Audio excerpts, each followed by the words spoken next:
Angelica Panganiban na-touch sa ginawa ni Kim at ni Paolo sa wake ng mami niya. Pumanaw nga kamakailan August 20, ang nagpalaki at itinuring na Angelica Panganiban na parang tunay niyang mama na si Annabel Panganiban. Inanunsyo ni Angges pamagitan ng kanyang social media account ang naging pagpanaw ng kanyang mama Annabel. Hindi naman i-disclose ni Angelica kung ano nga ba ang ikinamatay ng kanyang mama. Matatandaan natin na isa sa mga mensahe ni Angelica na talaga naman pumukaw sa damdamin ng mga kaibigan niya at ng mga netizens ay noong wedding niya or noong second wedding niya kay Greg Homan. Ayon kay Angelica, "Mama, alam kong gaano ka kasaya.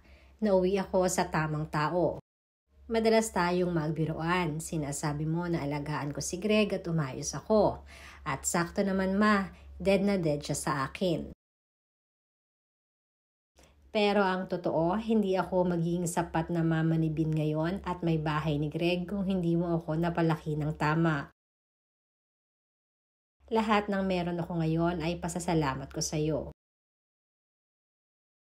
Ikaw ang kayamanan ko na kaya kong ipagmalaki kahit kanino. Ang lahat ng aral na napulot ko sa iyo ang ipamamana ko sa pamilya ko. Hindi ako perpekto at adiyan na anak. Matigas ang ulo ko at madalas nilalaban ko ang mga gusto kong subukan. Pero hindi mo ako pinigilan o sadyang wala ka na lang nagawa. Salamat at hinayaan mo akong subukan ang lahat para sa ikatatapang ko. Mahal na mahal kita." Yan nga ang huling naging madamdaming mensahe ni Angge para sa kanyang nanay Annabel. Bumuhos din ang pakikiramay ng mga kaibigan ni Angge sa showbiz industry at mga malalapit niyang kaibigan. Nagpakita rin ng kanilang suporta sina Carla Abellana, John Arcilia, Dominic Roque, Miles Ocampo, Carol Banawa, Angeline Quinto, Nery Miranda at Connie Reyes.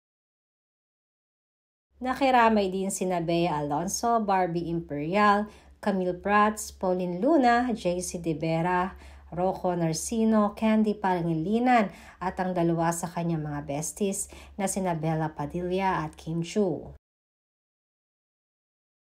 Natouch din si Angge sa pag-e-effort ni Paolo na mag-reach out sa kanya at magpadala ng bouquet of flowers para sa kanyang mama Annabel.